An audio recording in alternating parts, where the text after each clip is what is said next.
It's New Music Monday. We are back. This is your girl, Info 40, Hezzy in the building. And we have a guest, Shade Valintino. Yes, sir. What's right up? here in the pit. Rough Riders Radio, Powerhouse Studio. Shout out to Jay Cass from Long Island Rough Rider Chapter. That's my brother. Brought him through. What's good? Welcome to the Ride Along. I appreciate the invitation. It was a long time making. I've been trying to get here for a while. Really? Yeah. Oh, Matter of welcome. fact, I want to hear the horns in here because, me being here is a big deal. You guys gonna remember this. I got you. You guys gonna remember this. Valley Boys, we in the building. What's up? Long Island Mastic, we in the building, man. Talk to me. Amityville in the building. What's up? Let's go.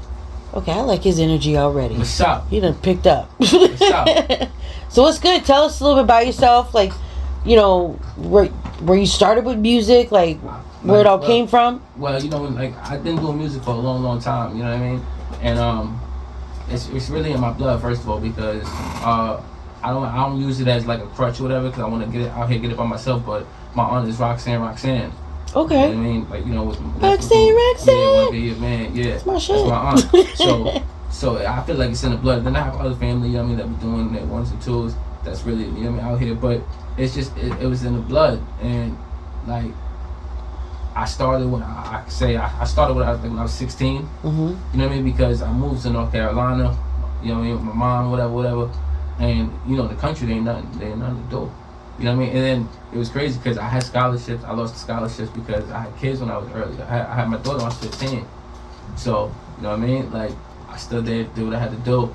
And so I switched career paths, and one thing led to another. And I'm just, my energy, I'm outside with it. I'm ready to show you. You know what it is? I can show you better than I can tell you. All right. You know what I'm saying? Like, I'm ready to turn it up. Let's go. Mm-hmm. Gucci coming soon. I don't want to cut you off from your story, but you say you started rapping when? How old?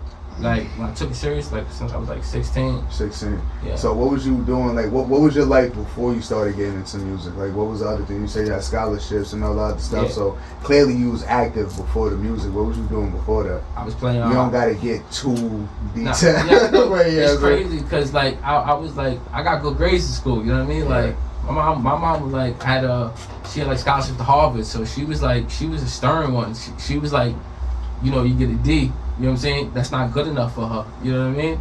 And so she went hard, but I had scholarships, and I had a scholarship for basketball. I played football, baseball, track.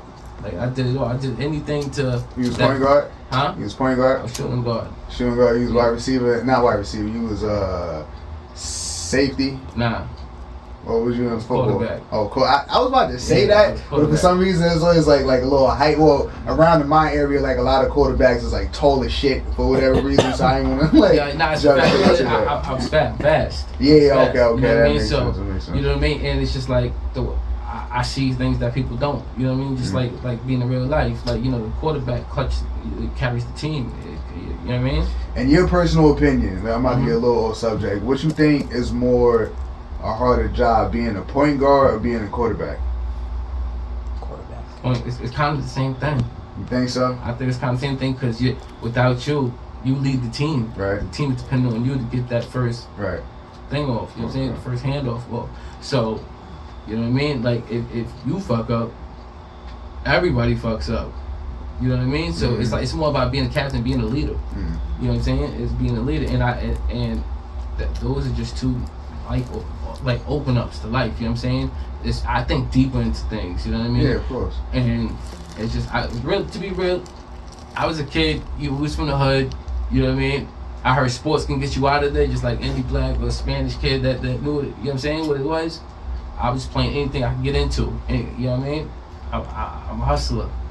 So, you got into music. How serious was you about the sports? Was that something just to like keep you out of the trouble for the time being, or? It's crazy because I did sport. It was like I did sports also, just to make sure I stay having good grades. Because you can't play unless you get good grades. Smart. So I did that to keep myself busy too. That's a dope ass motivation. I ain't never heard anybody say no shit like that. That's a dope ass motivation. Yeah, because I know I want to play.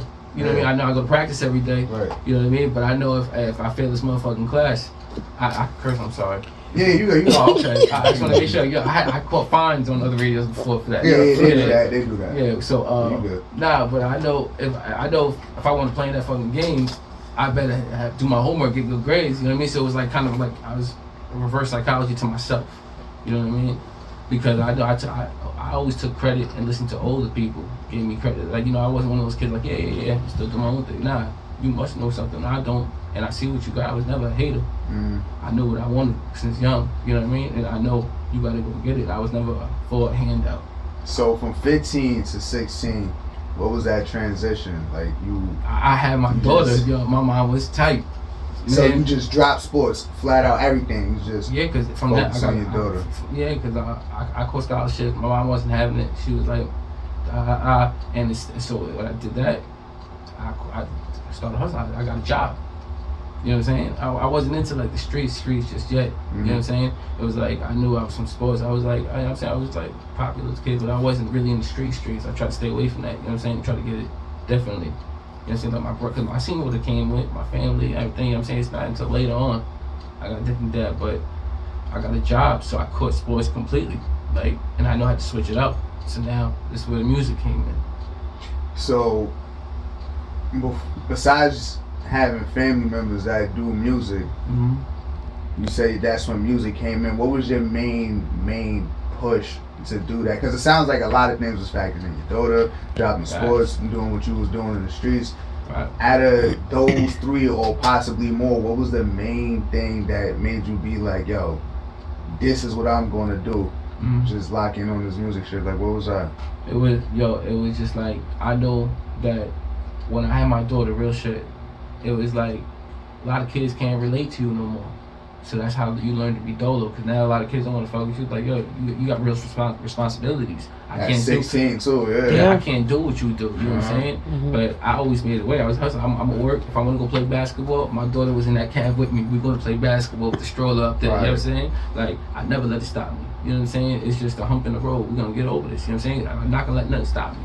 So I knew I had to do something, and like I said, I knew a bunch of old heads. The realest shit that he told me, and this was stuck with me. And this when I was like, yo, I gotta be something. I ain't gonna be no loser out here.